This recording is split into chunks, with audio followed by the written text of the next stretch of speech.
We back with another one. It's Qadeer's Real Talk with Qadeer. And over here, we break down the real, we dissect some fake. When names pop up, listen, y'all, we do not discriminate.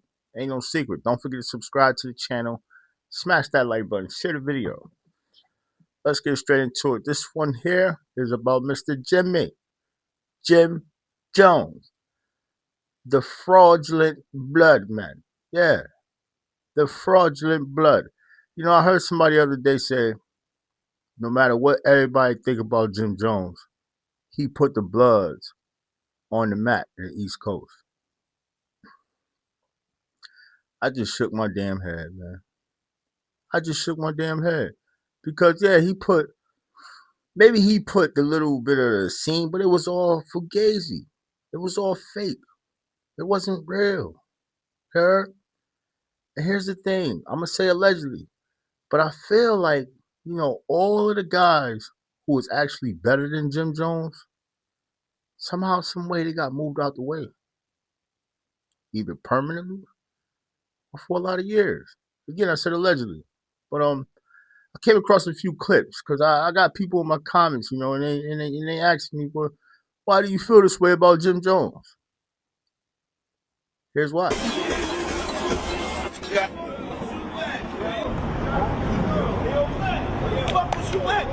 I was right there. I got the whole thing. You got what? You got Jim going back in there talking about call the police? Did you get that? Nah. You ain't get that? You ain't fucking get that?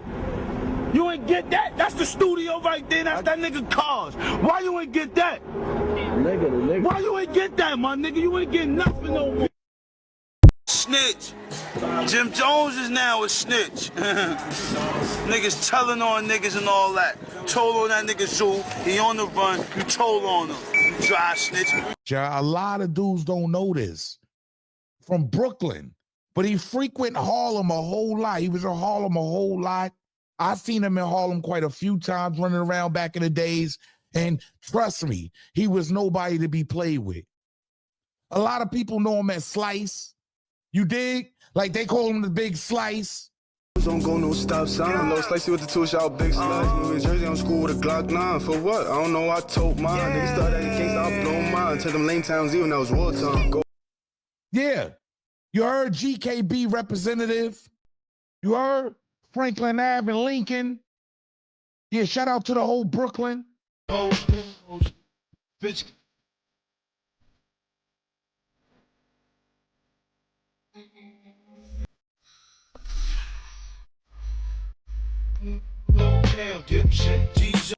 But this dude was an enforcer for real.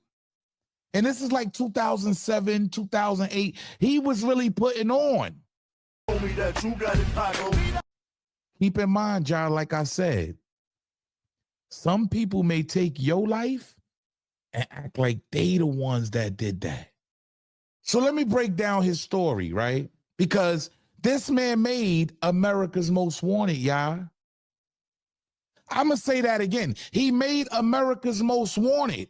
That came out a lot in the discussion about this. Of course. Jim, see what happened with Jim is willing to corroborate. That's why he's not in no trouble. I've been in ring, you know what I mean? So I know why you ain't been in ring. I just want to know why. Why you not a ring, man? I don't give a fuck about none of that shit. Why you not a ring? I know why. And a lot of other people might assume they know why, but I know why you ain't been in ring. But I don't know. I didn't take the gym, and I don't want to go off track, but I know people want to. It's because Melly told me one time, like, yo, Jim, like, you don't even, wait, for one, I'm saying, don't badmouth me if you don't know me. Like, don't listen to other people's stories and adapt that. Because you can't believe everything you hear. So Melly just told me, yo, man, Jim's scared. He's scared to be around you, big homie. So I'm like, he don't even know me, though. And then there been places where, like, for instance, I was in space one time. Now, that clip with Max B, it makes you wonder, damn, maybe that's the real reason. You see, everybody keep trying to put it off on, him saying what he said about Jim Jones' girl, Chrissy. Nah. See, Max B was saying some real shit. he was making Jim Jones look very, very bad, man. That's just some things you just can't come back from. You see the Snow Billy dude. See all of these dudes calling Jim Jones out for who he really is. Listen, man, I'm gonna tell y'all, like I'm always gonna tell y'all, the streets ain't serious, but the future of the youth is. So my videos, when I talk about people, I'm only saying it because I'm calling them out for, the fake impersonations. Like they act like they this, but really they this. But to the youth, you are making it seem like you really be doing this when we know you really don't. You feel me? Like, y'all remember when this whole situation came about and everybody made sure that they got at Jim Jones? He been quiet since then. But remember this? Hey, what's up, y'all? Listen, man. If you haven't heard, Jim Jones is in trouble. But we're going to talk about it. They know who the fuck Man Do Warrior is, motherfucker. Me and you can have an old nigga fight. That's what we gonna do. I'm gonna beat you the fuck up. And I don't want no money. I ain't doing this for no clout. The niggas already know what the fuck it is, motherfucker. But I'm... All right? So now, there's a guy called Hocus 4/5. He's a former gang member who changed his life. And he created a challenge called a Drop Your Flag Challenge. Now, if you have any type of knowledge of gangs, you would know dropping your flag wasn't a thing. And actually, dropping your flag could be a dangerous thing. All right? But now, we got guys like Hocus 4/5 and a lot of OGs that's basically denouncing that whole theory and way of thinking. They're saying, yes, drop your flag, young brother. Because I've been to jail. I've been through the struggle. I know this gang can only lead you into problems. Problems that you would have to deal with for either a long time or maybe eternally.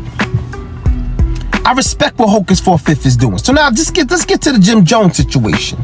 So basically, Jim Jones is on a podcast, right?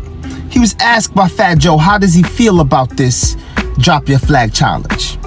Instead of Jim Jones supporting it, saying it's a good thing, he said I'm paraphrasing. He said he don't feel like kids should drop their flag. They don't have to. I think, me personally, I think that's irresponsible. That's corny of Jim. Listen, you live your life the way you want to live your life. Don't lead these other kids that might look up to you because you're some hip-hop figure. Don't lead them to jail. Don't lead them to death. Don't lead them to a horrible life. Because at the end of the day, some of these kids have nobody else to look up to but these rappers. Now I'm going to say this, Jim Jones, and I got a question for you, and I'm not coming down on you. This is just a grown man conversation, and I don't hate Jim Jones.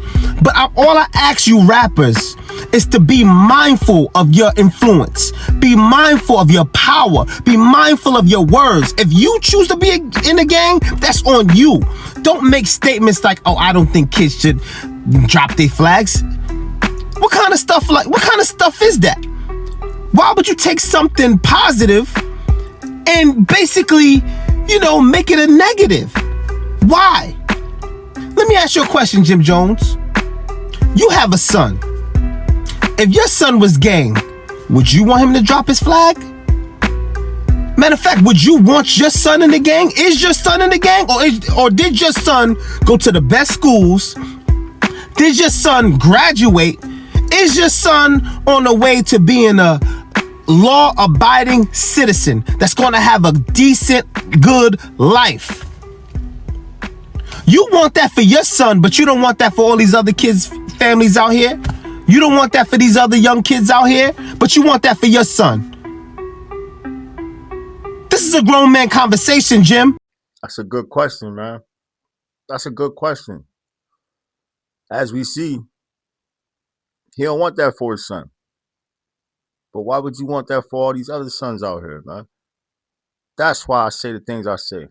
And this is why I feel the way I feel. I honestly feel like Jim Jones is another agent of chaos. Like Whack 100 on the West Coast. I feel like Jim Jones is the agent of chaos on the East Coast. He kind of fell back now because he got the podcast, but they still be saying dumb shit on there. You feel me? Like when they reach a billion, they're gonna sniff and smoke crack. Like what? What? and y'all got kids on your podcast. Like, y'all got kids in the audience, and y'all saying dumb shit like, I don't know, man. Let me know what y'all think in the comment section about this dude. Yeah, get in the comments. Put it in the comment section. Let me know how y'all feel about Mr. Jim Jones. Do y'all feel like I'm right? Do y'all feel like I'm wrong?